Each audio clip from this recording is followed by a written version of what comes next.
According to the prolific chess author Ivan Chernev, I'm talking about logical chess fame, the great Capablanca had 3 rules for chess beginners that can just make chess easier than the complex beast that it seems to be. Just 3 chess rules, and if you follow these chess rules, according to this great writer, you can improve your game. So let's have a look at what they are. Number 1, in the opening, rapid and efficient development. So what does that mean? Rapidly developing pieces efficiently, so not moving pieces more than once, not trying to be too clever, just get the pieces out, letting show. And myself, I've come away from this. I've gone down the rabbit hole of looking at openings, and it's not really improved my chess. If anything, it's made it worse. When I first started playing, I just used to play e4 and rapidly develop. I didn't even know any openings whatsoever. So I basically went by this method because logical chess was an early chess book that I really enjoyed, and I really got a lot from it. I stuck by the principles of simply developing my pieces, get my pieces into the game, castling, and then improving the position and getting a middle game position, and I was a better player for that. Let's look at this example. It's a beautiful emphasis, and it even starts out d4, but it could be the same if you start at e4. It could be the same principles and theory if you start at c4.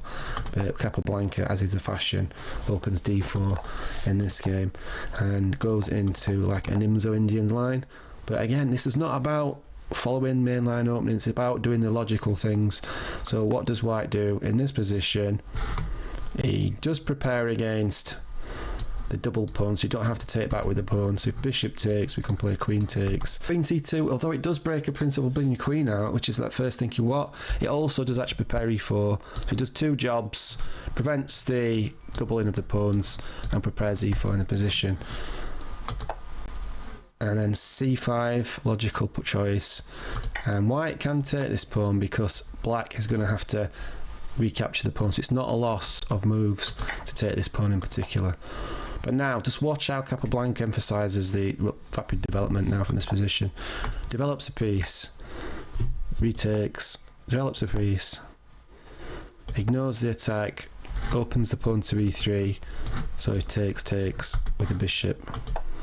Black probably quite rightly doesn't do that, so white develops a piece, doesn't start thinking about taking.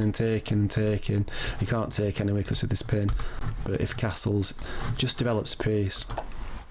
Black, it wastes time here. This bishop's moved 3 times. Right, this bishop's moved once. This knight's moved once. This bishop's moved once. This knight's moved once. So black has just wasted 3 moves basically, or 2 moves, moving the bishop back and forth again. So what does white do? Just castles. Really simple stuff. And then takes. Alright, white's got double pawns, but after castles and the final development of these 2 rooks, it's ready to go into stage 2.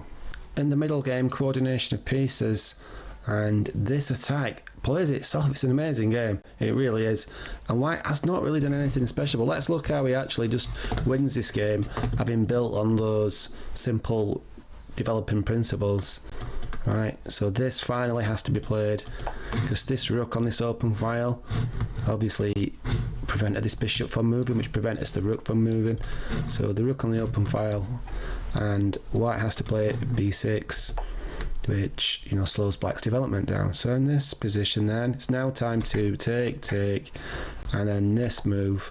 This is a nice move, this really is, getting the knight to g5, and it's very, very basic threats, right?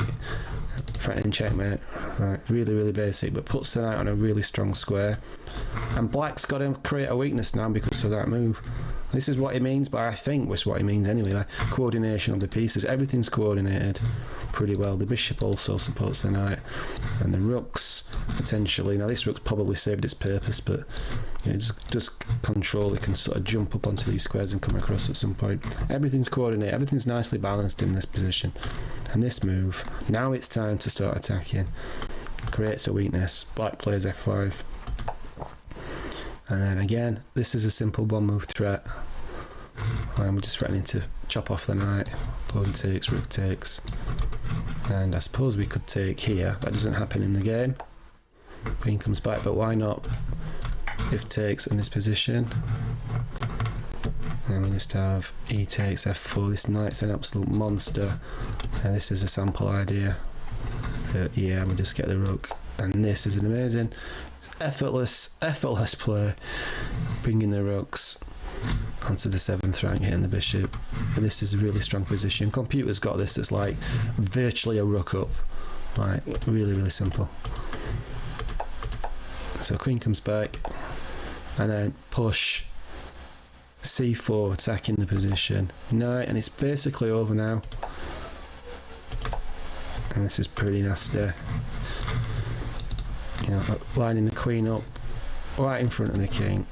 And watch this finish. Watch this finish. Nudging back, takes, and check and resigns because of this position. Certain greatest ending in chess at the position.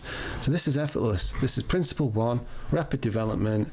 Principle 2, coordination of pieces. And number 3 is in the ending, accurate and time-saving play. So Capablanca was always famous as a great endgame player and an effortlessly, naturally gifted player. And those 3 principles, according to Chernev, what guided him through to be the great player he was. And for me,